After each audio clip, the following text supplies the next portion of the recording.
All right, guys, good morning. We're going to go ahead and finish the second half of 1.5, which we started yesterday. We're going to do half-life today.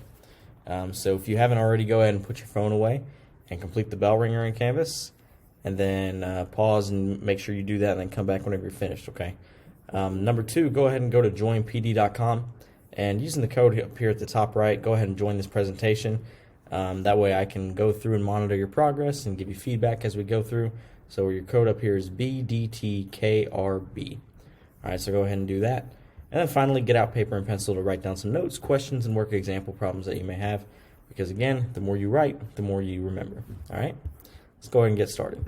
So we got through the first half of this lesson yesterday. I'm going to skip down here to slide number 23. There we go. Slide number 23. Okay. So yesterday we talked about radioactive materials and how we can express radiation in terms of like nuclear equations. So we talked about alpha radiation and beta radiation and how to write nuclear equations that represent both of those types. All right, today we're going to talk about half-life. So radioactive decay rates are measured in half-lives. So we're talking about like how quickly things decompose, how quickly things give off radiation and turn into other things. And basically a half-life is just how much time is required for half of the radioisotope to decay into its products. So if I start with 100 grams and it's going to eventually decay, how much time passes until I have 50 grams left? That would be half. Okay, so whatever that time is would be called my half-life. All right, so for example, if I am looking at the decay of strontium-90, strontium-90 has a half-life of 29 years. That means that it sticks around for 29 years, and then after 29 years, you have half of what you started with remaining, right? So if I start with 10 grams after 29 years, or one half-life, now I've got 5 grams because it gets cut in half. After another half-life, 2 half-lives is another 29 years, so 58 years, I cut it in half again. So now instead of 5 grams, I have 2.5 grams.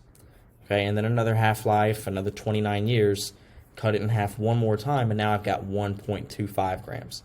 All right, so hopefully you see the pattern.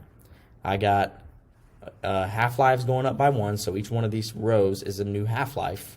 My half-life is 29 years each time, so every time I go through a new half-life, I add 29 years to my total.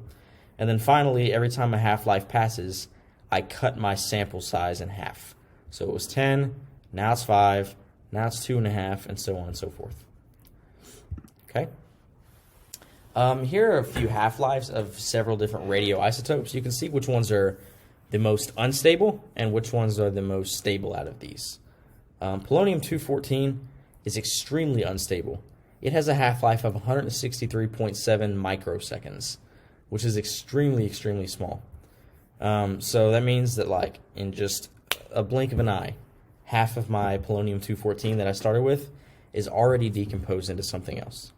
All right, it's already given off radiation.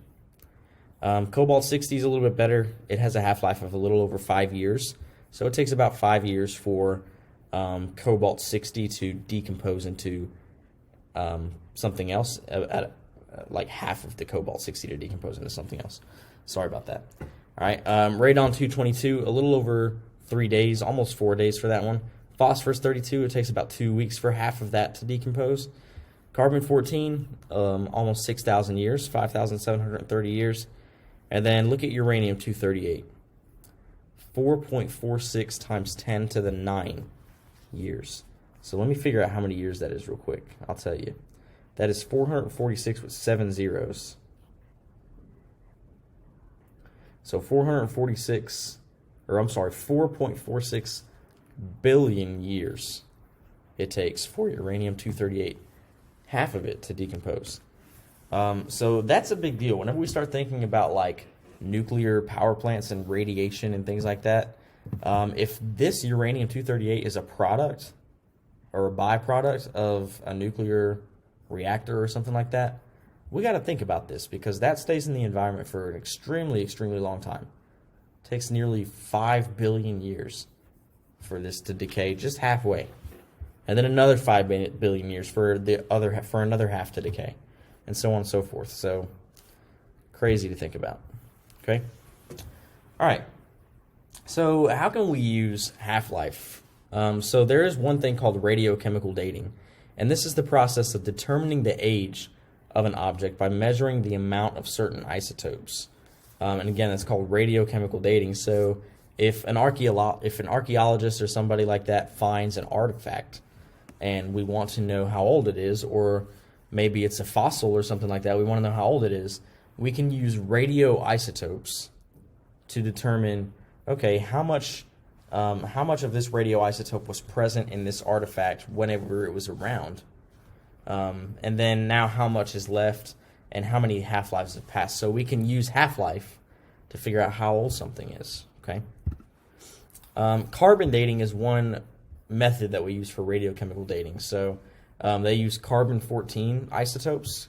Remember, carbon-14 is a carbon atom with 14 particles in its nucleus. So it'll have 6 protons since it's carbon, and then 8 neutrons. All right, it's radioactive, so it gives off some radiation, and you can use that to determine how old an object is based on the amount of carbon-14 left in that object when you find it. All right, so there's some good videos on YouTube if you want to look up like carbon dating. They go into detail about how it works and other things that just explain it a little bit better. So it's used to measure the age of artifacts that were once part of a living organism. So living organisms all have carbon in them, and in the atmosphere there are certain ratios of carbon-12 to carbon-14. So if we know those ratios, we know about how much carbon-14 those living things had at the beginning of or during their life, and now we can measure how much they have when we find them and use those ratios to determine how many half-lives have passed and how old they are. So that's what we can use half-life for. So now I got a couple of example problems for you. I'm going to work one over here on my board. So let me go to the board. This is slide number 29. Slide number 29. All right, open this up here.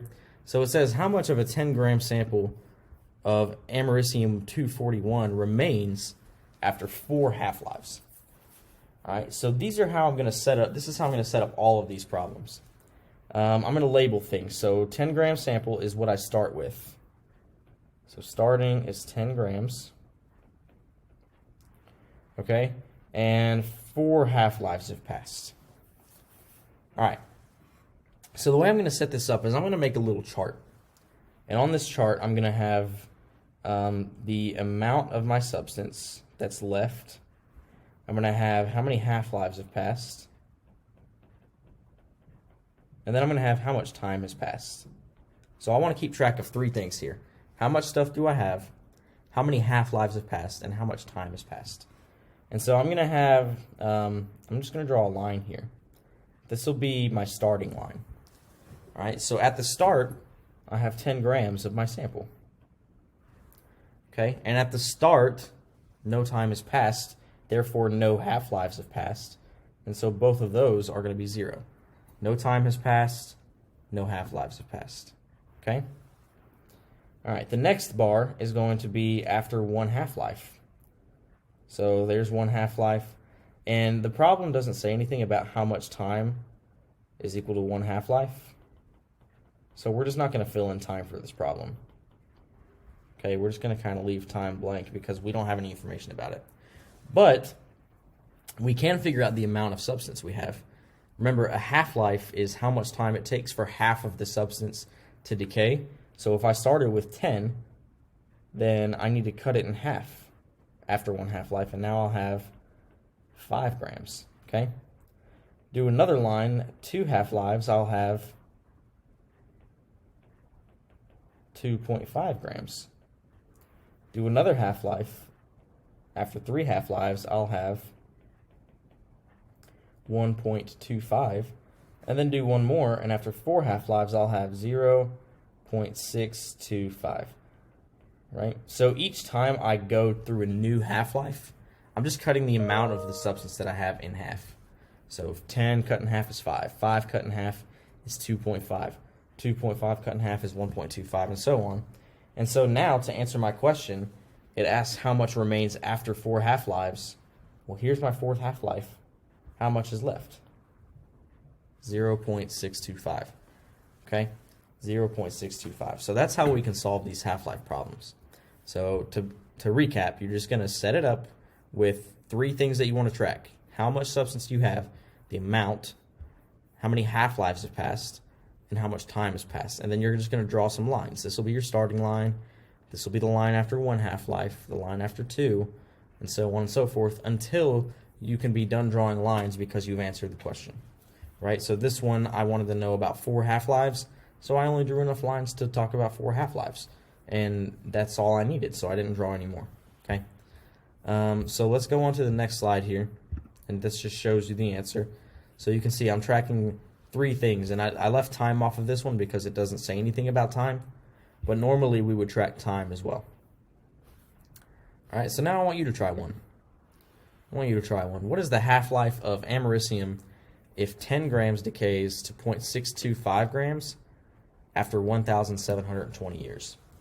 So use those methods that we just talked about with the lines and the tracking the 3 things to try and come up with the answer to that. Go ahead and pause, give it a shot, and then once you're done or you feel stumped, come back and we'll go over it. All right, so I'm going to go ahead and move on, pause and then come back whenever you're finished. All right, so here's our answer. Okay, here's our answer. So what is the half-life? It's going to be 430 years. So if you got that, awesome. If you didn't, let's go over that one real quick. All right, so I know a few things. I know that 10 grams is my starting amount. Okay, I know that I have this much left after this much time. But I don't know, I don't know what 1 half-life equals, right? I don't know that yet. That's what the question is asking. What is the half-life? The question is asking, what is the half-life? So I've got to figure that out. Okay, remember I'm tracking 3 things: the amount, the half-lives, and the time. Okay, and I'm just going to draw a starting line there. So at the start, I've got 10 grams. No half-lives have passed because this is the start, and no time has passed. Okay? Now, after 1 half-life, I have 5 grams. 1 half-life has passed, and I don't know how much time has passed yet because I'm trying to figure out. This is the answer to my question. You know, I'm trying to figure out how much time is 1 half-life. Okay? Draw another line for another half-life, and now I've got 2.5 left. 2 half-lives have passed. Draw another line, now I've got 1.25 left. And now 3 half-lives have passed. Draw another line, now I've got 0.625. And now 4 half-lives have passed. Alright, so now I can look at my question because here's some information about this line. Alright, they tell me 0.625 grams takes 1,720 years. So here's my time for that line right there. 1,720. So now the question becomes, all right, if I have 4 half-lives and it takes 1,720 years, how many years does 1 half-life take? So to figure that out, I'm just going to do, let's get grab a different color here. I'm going to do 1,720 divided by 4, and I'll get 430 years. All right, so that is the answer to this question. I figured out just based on like the tracking that I'm doing and the lines that I'm drawing, I figured out that 4 half-lives is 1,720 years. So just divide those to get the amount of time for 1 half-life, and that's the answer to that question. All right? Okay, so again, if you said 430 years, then great job. And that is it for this section, guys. So not a terrible lesson today. It's just a little bit about half-life. I want you to go ahead and try this question and pause, and then once you're done answering, just unpause and come back. I'm going to go ahead and move on to the next and show the answer. Okay, so if you said neutrons, very good. So as atomic number increases, as I add more and more protons to my nucleus, I need more neutrons to space them out and give me a nuclear force that's strong enough to keep those protons from ripping apart. All right, so once I add more protons, I need more neutrons to balance those out. Okay? And then go ahead and give this one a shot. So an unknown element has a half-life of 40 years. How much of a 20-gram sample will be left after 120 years? So I got you started here. Here's your lines. You're tracking starting amount, half-lives, and time. Okay, so go ahead and try and figure this one out and come back whenever you're done. I'm going to go ahead and move on to the next. Okay, so if you said 2.5 grams, then great job. So look, if one half-life is 40 years, this would be 40, and then another 40 is 80, and then another 40 is 120. 3 half-lives have passed, so I got to figure out how much is left. So starting, I had 20, cut it in half is 10, cut it in half again is 5, cut it in half again is 2.5, so that's where my answer comes from. Okay? Alright, so that's it for this lesson. What I want you to do now is go ahead and complete the exit ticket. The exit ticket is on Canvas, and then finally go ahead and do this assignment. It says it's due 9/21. That was yesterday, so that's not true, but it will be due tomorrow, so I guess Wednesday 9/23. Alright, we'll also have a short quiz over this tomorrow, so as you're working through things, just please let me know if you have any questions, okay? And that's it for this lesson, guys. I hope it made sense. Again, if you have any questions, feel free to reach out to me on any platform that you communicate with me on. And I hope you have a great rest of the day. Bye.